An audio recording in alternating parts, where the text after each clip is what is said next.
בשנה הבאה נשב המרפסת ונספור ציפורים נודדות. ילדים בחופשה ישחקו תופסת בין הבית לבין השדות. או תראה כמה טוב יהיה בשנה הבאה. או תראה כמה טוב יהיה בשנה הבאה. Soon the day will arrive when we will be together and no longer will we live in fear. And the children will smile without their wondering whether in the day dark new clouds will appear. Wait and see what a world this can be if we share, if we care, you and me. Wait and see what a world this can be if we share, if we care, you and me.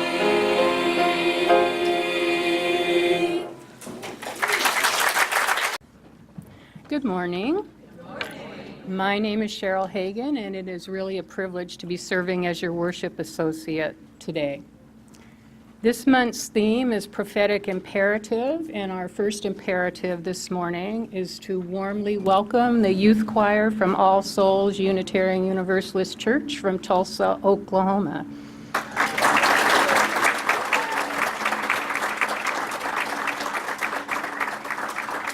And for those of you that don't know, this is the very same All Souls UU church that was Reverend Kent and his family's home church. In fact, he was a member of this same choir way back when. Which brings our second imperative, and that is, unbeknownst, hopefully, to Reverend Kent, a few photos of his days as a member of this choir showed up in the mail, and of course, they needed to be shared. So here is Reverend Kent in his early days as a UU.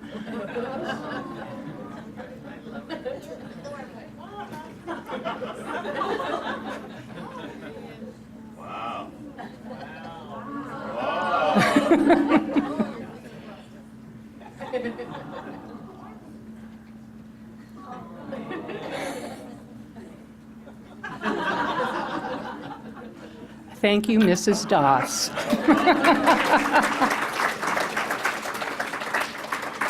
So a theme of prophetic imperative, a sermon on visions of a beloved community, and the joy of welcoming youth from All Souls UU. And I think there are some real connections to be made among these three things. Prophetic imperative. My takeaway from last week's sermon on the topic was, let your heart and your conscience propel you into action, give voice to your passions, and share them and take along as many folks as you can. Beloved community, some really exciting changes are in the works at Tapestry as we get closer and closer to having a permanent home of our own. But in addition to having the long-held dream of owning our own building fulfilled, this next step brings with it more than improved physical space. It will allow us to become a greater presence, more widely recognized as one of the places in Orange County known for welcoming those who share our common values, who recognize and honor the dignity of every person, and who want to put their faith into action, both inside and outside of our walls. And it will be our imperative to welcome others to join all of our voices. Religion for me is the living out of my values, so it's necessary for me to develop myself in order to have the courage to speak my beliefs and truths with others outside of our safe community. I know that each of us will do this in ways that works for them. Some of us will take on the system. Some of us will work face-to-face with others. There's a need for each. Community allows space for both, and it's part of the exciting opportunity having a greater presence can bring. So most of you know that my dog Grady regularly visits patients at Children's Hospital, and he takes me with him. And by visiting, we're not curing cancer or ending any of the myriad of problems facing our healthcare system, but I know that we're making a little bit of difference in a few lives. On our last visit this last Wednesday, we went into the room of a young girl. At first, I thought she was asleep, and we turned to leave, but her mother encouraged us to come in. And I never know the reason that the kids are in the hospital, and I said that I really didn't want to disturb her. Mom said, come on in. Her doctors wanted her to stay awake, and she was having a tough time doing that. Mom thought maybe it was actually perfect timing. So Grady jumped up on her bed, and we stayed for about 15 minutes. As we were leaving, the parting words from this little girl were, "Thank you, Grady. This is the best thing that's happened to me all day." One person at a time. And youth?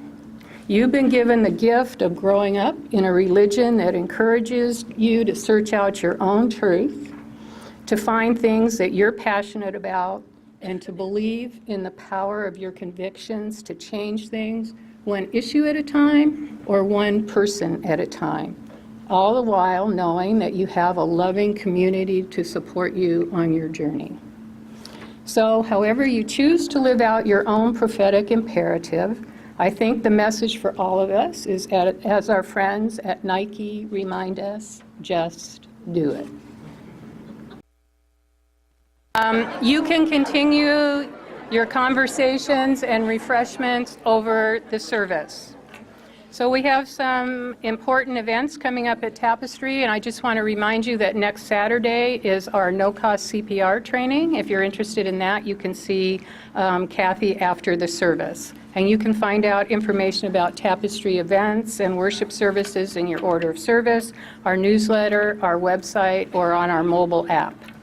And through our worship services, activities, and interest groups, we strive to live out our vision of being a transformational home for liberal spirituality and a dynamic community leader in Orange County and beyond. And this morning, Kara and Caroline Lickfit will light our flaming chalice, the central symbol of our Unitarian Universalist heritage. This light we kindle is set in the lamp of our history.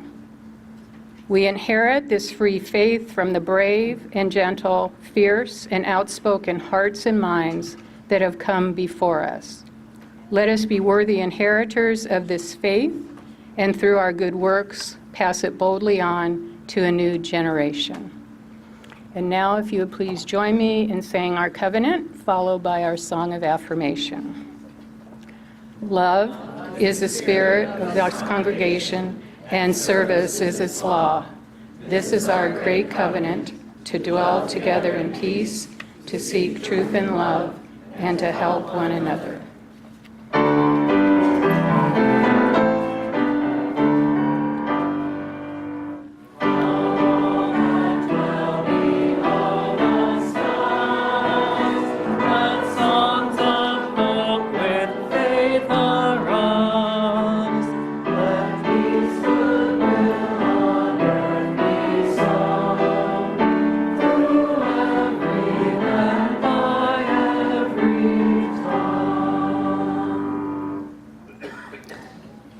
Here in this place of peace, may we find hope. Here in this place of connection, may we find life-giving community. Here in this place of rest, let the unrest of our hearts turn toward justice. Here in this place made sacred by memories and connections, let us each feel ourselves part of the new that grows from the old in the spiraling unity of years. Welcome to our time to be together in worship. Welcome to Tapestry.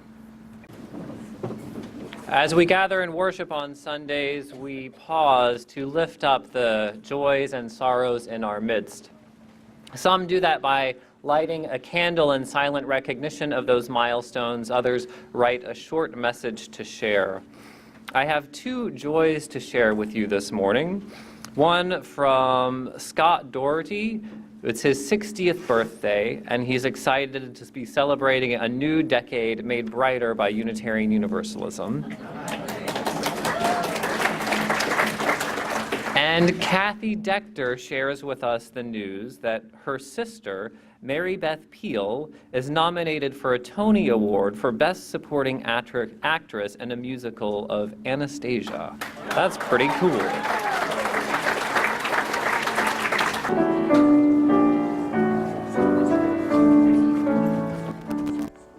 Come on, there's plenty of room. So the story this morning is a folk tale that comes out of the Middle East. It's about a guy named Mullah Nasruddin. And I found out he's a character that comes up over and over again in folk stories, and he always has a little bit of wisdom to share, but he always shares it in a very funny way. So, Mullah Nasruddin had been working in the fields all day long, and he was tired and sweaty, and his clothes and shoes were very dirty. And because he had been fasting all day long for Ramadan, he was also very hungry. Finally, it was almost sundown, and he knew he would be able to eat soon. But that same day, the wealthiest man in town had invited everyone to come over to his home for a huge feast to break their fast. And Nasruddin knew that he would be late if he went home to change clothes, so he decided it was better to arrive in his dirty clothes than to be late. Oh, what a party it would be! What a feast! As he walked to the home, he was imagining all the delicious food that would be there. There would be dates and lentils and chickpeas and olives and bread and hummus, falafel, chicken and beef, and the desserts were the best of all, with date rolls and figs and baklava. When Nasruddin arrived, the wealthy man opened the door, and he looked him up and down scornfully, from his worn, ragged clothes down to his muddy shoes. Without a word of welcome, he gestured for Nasruddin to come in, and he walked away quickly. Nasruddin came in and he joined this large crowd. They were all dressed in their finest clothes, and the tables were covered with all sorts of delicious food. He tried to hurry in, but the seats were all taken, and nobody tried to move to make space for him. In fact, nobody offered him food. He had to reach over and around people to get anything on his plate. Nobody spoke to him. It was like he wasn't even there. The other guests ignored him completely, so much that Nasruddin couldn't enjoy his meal. After a few bites, he decided he was so uncomfortable, it was time to leave. So he hurried home to change into his finest clothes too, including a beautiful silk coat. Nasruddin quickly returned to the feast. This time, the host welcomed him with a huge smile. Come in, he said. As Nasruddin entered, all of the people waved and called to him from all the corners of the room as they invited him to sit near them and offered him food. So he sat down quietly. Picking up a plump fig, he carefully placed it into his coat pocket, saying, "Eat, coat, eat."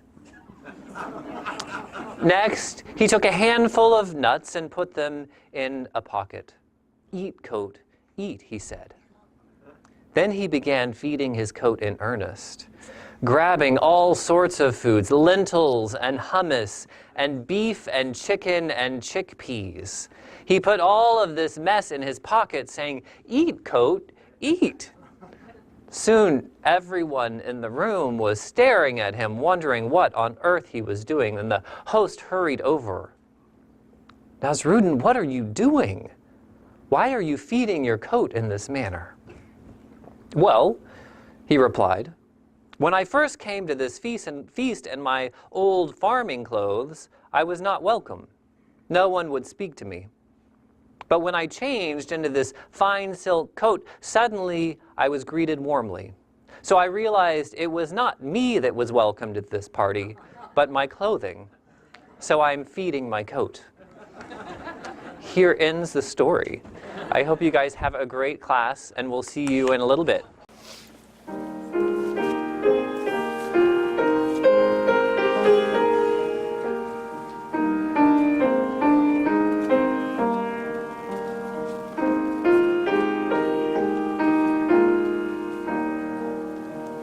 Of the Father's love begotten, and the worlds began to be.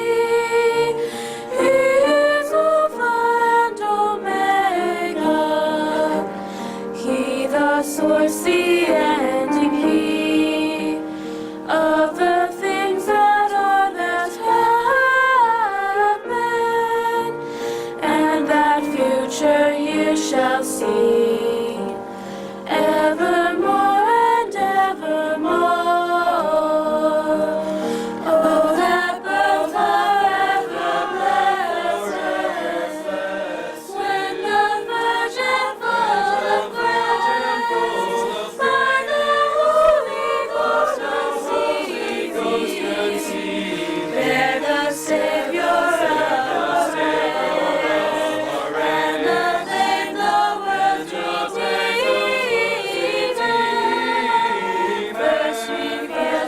First reveals His sacred, evermore and evermore.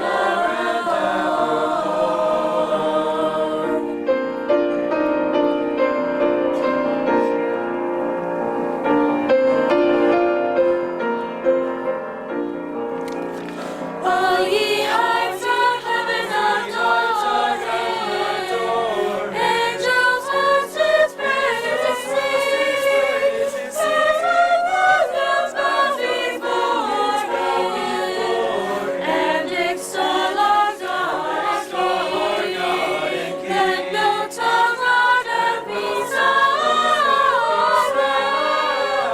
Every voice in concert, evermore and evermore. To the seas where Unabokala, Jehovah wako uzongkobela.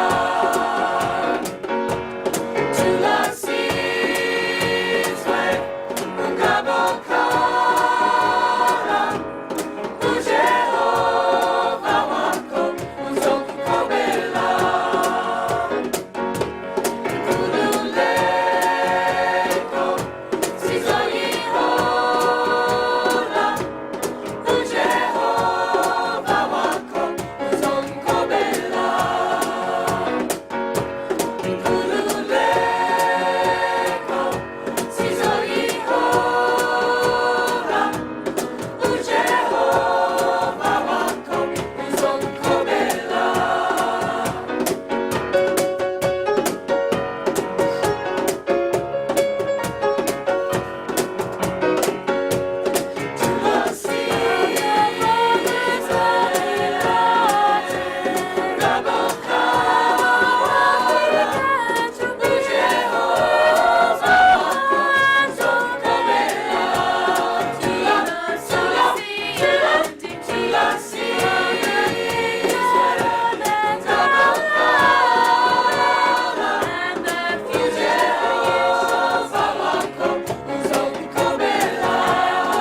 The spirit of life and the depth of wisdom come to us at different times in life in different ways.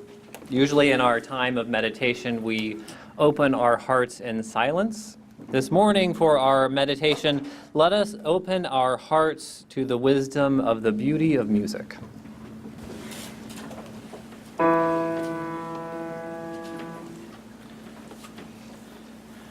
A light in the room. It was you who was standing there. Tried, it was true. As your glance met my stare, but your heart drifted off like the land split by sea. I tried to go, to follow, to kneel down at your feet. I'll run, I'll run, I'll run to you. I'll run, I'll run, I'll run to you. I've been settling scores. I've been fighting so long, but I've lost your war, and our kingdom is gone. How shall I win back your heart, which was mine? I have broken bones and tattered clothes. I've run out of time. I'll run, I'll run, I'll run to you. I'll run, I'll run, I'll run to you. Oh, I will break down the gates of heaven.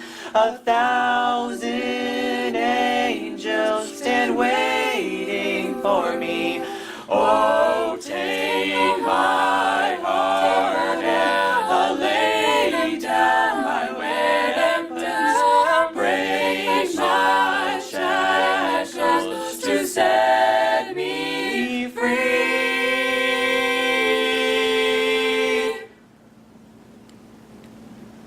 I'll run, I'll run, I'll run to you. I'll run, I'll run, I'll run to you.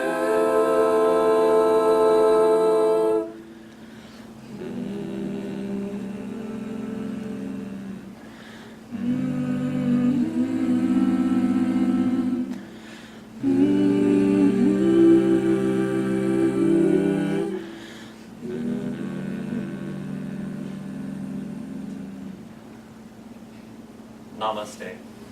Amen, and blessed be.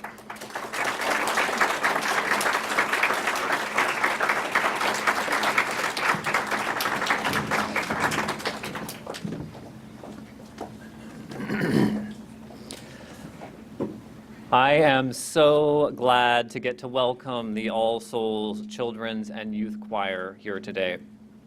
As you've seen evidence of, I sang with that choir for many years. So today it's my privilege to get to welcome you all.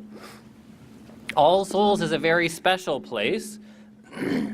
It's the largest Unitarian Universalist church in the country with somewhere around 2,000 members.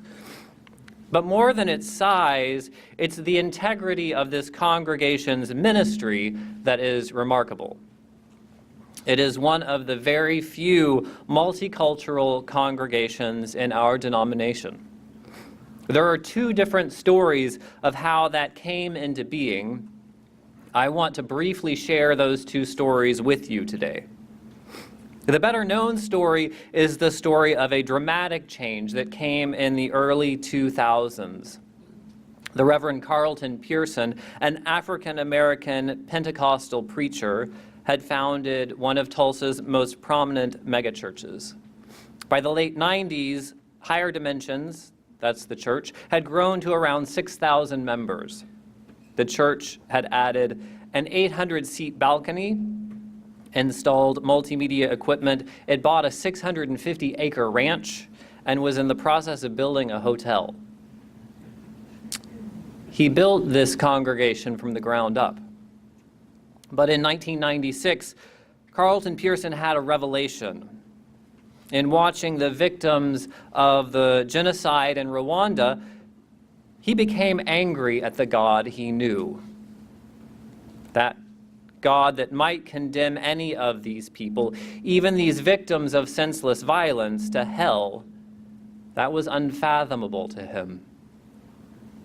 He had a revelation, and he began preaching a gospel of inclusion to his congregation. A gospel that God's love was not limited to those who were born again, or even limited to those who were Christian. He became a universalist.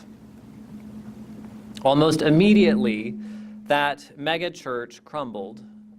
They lost thousands of members and the building, and it got personal too. His cleaners and his wife's hairdresser refused to serve them, and his children were taunted at school, forbidden to play with other friends sometimes. So from the congregation of 6,000, about 200 remained, and the 200 renamed themselves New Dimensions. Eventually, they found a new place to worship at All Souls Unitarian Church. Their worship service was held on Sunday afternoons. At that point in time, All Souls looked like most other Unitarian churches. The congregation was overwhelmingly white, upper middle class, and a theological mix very similar to our own. Some atheists, some theists, a lot of agnostics. But during that time, a deep friendship developed between these two ministers, a white Unitarian Universalist and an African-American evangelical, both committed to racial justice. And a relationship between the congregations began to follow. Eventually, New Dimensions became a part of All Souls. In the early 2000s, All Souls became a radically inclusive, richly diverse community. The contemporary worship service there is like nothing I have ever seen anywhere in Unitarian Universalism. There's a praise band, a gospel choir, and people on their feet singing not out of hymnals, but out of their hearts. That is in large part due to David's work. These two congregations have taken an amazing journey together. And that's the story that most people know because it's a recent story and it's highly visible and it's pretty darn exciting. The story that people know less about is the fact that All Souls had, for decades, stood on the side of love, laying the foundation for this beautiful community. Now, Tulsa has a pretty tortured history of race relations. It's a history that's still unfolding today. Part of that history was a riot in 1921. It destroyed the African American business district in town. After some alleged violence against a white woman, a white mob swept through that business district.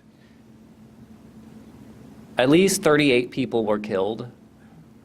800 were admitted to local hospitals, and 10,000 were left homeless when 35 blocks of the city burned. For several decades, that story was actively suppressed. But in the 90s, the early 90s, a few brave folks reached out to begin a long overdue healing process. All Souls was a leader in that effort. Moving beyond words, they led a campaign to raise $40,000 in voluntary reparations. It was a drop in the bucket for what had occurred in 1921, but it was a sincere effort. Before that, the families of this congregation played a central role in the first voluntary integration of public schools in Tulsa. They flipped the script on integration. They voluntarily sent their white children into black schools. And before that, their minister, now Minister Emeritus John Wolfe, marched with Dr. King in Selma. Like I said, there are two different stories of how All Souls became a multicultural congregation. The well-known story is the first one, the story that's dramatic and quick and had a unique circumstance. The other story, the story that we can learn from, is an accumulative effect of decades of persistent solidarity.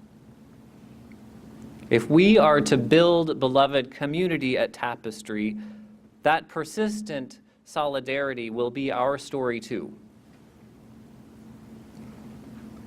Defining the mission of a church is strangely difficult, especially for a Unitarian church. Of course, the mission is a little different for different people. For a lot of people, the mission is to be in a supportive community of like-minded folks. For some, it's creating justice in the world, and for others, our mission is providing a source for spiritual and intellectual growth for adults and children. All of those are true, and we accomplish all of those fairly well. I also think that a central piece of our mission is to build the world that we dream about right here and right now. Our reading earlier said that this house is the cradle of our dreams, the workshop of our common endeavor. I like to think of it as our little laboratory, a community where we can actually build it intentionally to reflect the values that we would one day hope to see in the world.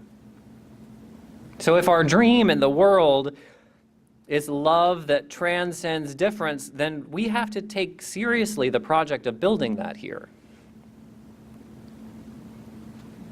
If our dream is a world that takes history seriously, a world that dismantles oppression and replaces it with loving and equitable ways of living together, then we have to take seriously the project of building that here. If it's our dream for the world to have an opportunity for each person to bring their full humanity to the table, to share in the banquet, then this is our workshop to begin building that here and now. For a fairly small congregation, we make an impressive impact on the world. I don't have time to go into all the details, but between Friends of Orange County Detainees and Green Sanctuary and the Women's Rights Action Group and Race Matters, we're doing some awesome work that I am proud to be a part of. If I'm completely honest, it's also my dream to be a part of a church where difference is seen as an opportunity and diversity is a blessing. A church that doesn't just talk about how the world should be, but builds that dream within its walls. I dream of being a congregation that doesn't do justice work for people out there because it's the right thing to do, but a congregation that does justice work because we know the people impacted in our own community, the people sitting next to us in worship, the family that we share a table with at the potluck. As I wrote this sermon, I saw on Facebook on Friday Joshua Barr, another African-American man in Tulsa, was shot and killed by police. The word "another" is particularly important in that sentence, because for the past year, the city has been recovering from a different police shooting, that of Terrence Crutcher, an unarmed African-American man. As we sit here today, the anger in the city rises and the patience wanes. Immediately following this shooting Friday, hundreds of neighbors gathered on the streets where the shooting occurred, shouting the refrain, "F the police." The town's in crisis. And All Souls Unitarian Church is one of the very few institutions with the capacity to handle so much anger, pain, and loss. They're relevant, not because of their skill or their power or their money. They are relevant because they have built a network of relationships that bridge a cavernous divide. They're building, beloved, community where differences of race and class are embraced as opportunities to learn. The point is, relationships are powerful. They aren't just warm and fuzzy or what we should do. Building relationships with people has the power to change our world. It's incredibly slow work, but it's much deeper and much longer lasting than any legislative reform that we might pass. Beloved, community is a powerful form of making justice. And I know I've talked a lot about All Souls today. We can learn a lot from them, but it's not my intention to duplicate what's going on there. Theirs is a huge organization that operates in ways that are totally foreign to Tapestry. They're also in a city with a particular history. California's history is not the same. Our differences aren't black and white. Our differences are every shade of beige you can imagine. Building, beloved, community that thrives on diversity is going to look different here, and I'm excited about that. We have our own journey and our own work to do. Over the past couple of weeks, I've realized how little I know about the history of California and the local history of racism and resistance. I need to do some serious studying. Hopefully we can do some of that together. There's another opportunity for learning that I hope you'll take part in. There's an upcoming race and racism workshop that Celia will be leading. It cuts to the heart of what I'm talking about today. The workshop helps demystify some of the underlying causes, and it gives concrete skills for reaching out to get to know our neighbors. It's not quick or easy, but I promise you, literally, I promise each one of you, if you make the effort to participate, you will be glad that you did. As I think most of us know, in a little bit, we're going to gather together for our annual meeting. Annual meetings are typically very boring affairs. This year is different, though. This year, we will vote on purchasing a building of our own. We've been trying to make this happen for a very, very long time. Lynn, I think, put in, 12 hours of work yesterday?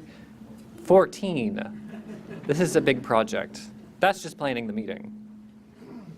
It's going to be a big financial stretch for us, and we'll have to make other sacrifices as well. You'll hear a little bit more about the how during the meeting, but I want to talk about the why. Some of us are excited because it feels like an accomplishment. Years of renting and sweeping our pennies together will all pay off. It feels like we will have made it. I want to challenge you to think of something more than making it, though. Our decision to move to a larger building, stretching ourselves financially and putting a good amount of work with our own two hands into the process isn't a final destination. It's another new beginning, a new opportunity to live into our vision. For our ministry to thrive, this move has to be about more than status or stability. For me, and hopefully for you, this move will be the beginning of a tremendous opportunity to embody our faith in deeper ways than we ever imagined. We've kind of proven that we can make it in South Orange County as a liberal congregation. And that's great, but there's a lot more that we can do. Our new home will be an opportunity to more fully live out our vision. We'll have opportunities to offer meeting space, affordable meeting space to the neighbors. We'll have more space to genuinely welcome the beautiful diversity of our neighborhood. And our new home offers plenty of room to grow, both in number and in spirit. Usually, when I talk about Tapestry, almost everyone comments on the name. This actually happened yesterday with some of our guests. Tapestry is a great name for the kind of community that we are and the kind of community that we're hopefully becoming. Let us be a tapestry of different vibrant threads, a tapestry of different histories, different cultures, different classes and perspectives interweaving to depict a picture of the beloved community. Let us build the world we dream about here and now. Amen.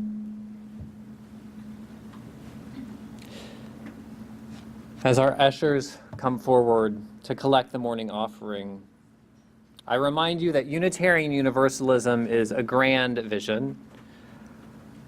Our world filled with peace and justice, love and joy. That vision is embodied differently in different congregations, some large, some medium-sized, and a whole lot of small congregations. No matter what the size, every congregation depends on each of its members. The offering will now be given and gratefully received as we enjoy this gift of music.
gently in our hearts. May it light your path as you leave this place, and may it guide your way until we are together again.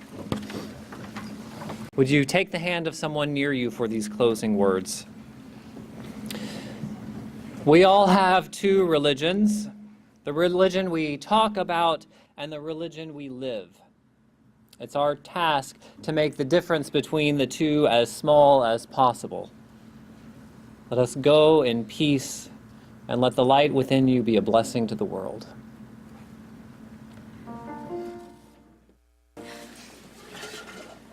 I'll be your bridge, a troubled water. When you're down, I will carry you like a bridge, a troubled water. I will lay me down.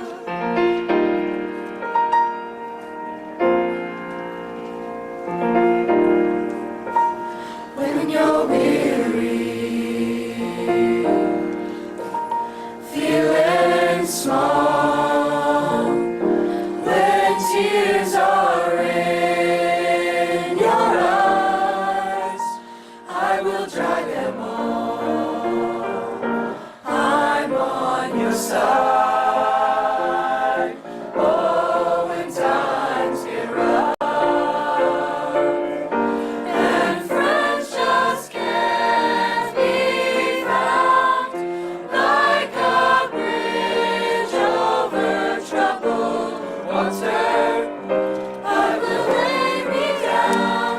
Like a bridge over troubled water, I will lay me down.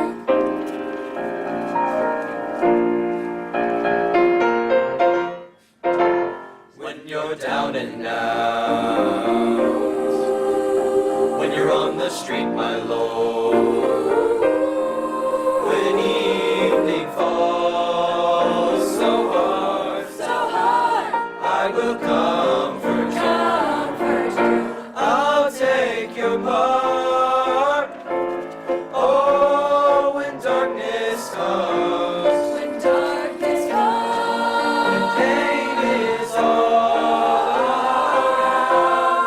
around, like a bridge over troubled water, I will lay me down. Like a bridge over troubled water, I will lay me down. I'll be your bridge, a troubled water. When you're down, I will carry you like a bridge, a troubled water. I will lay me down.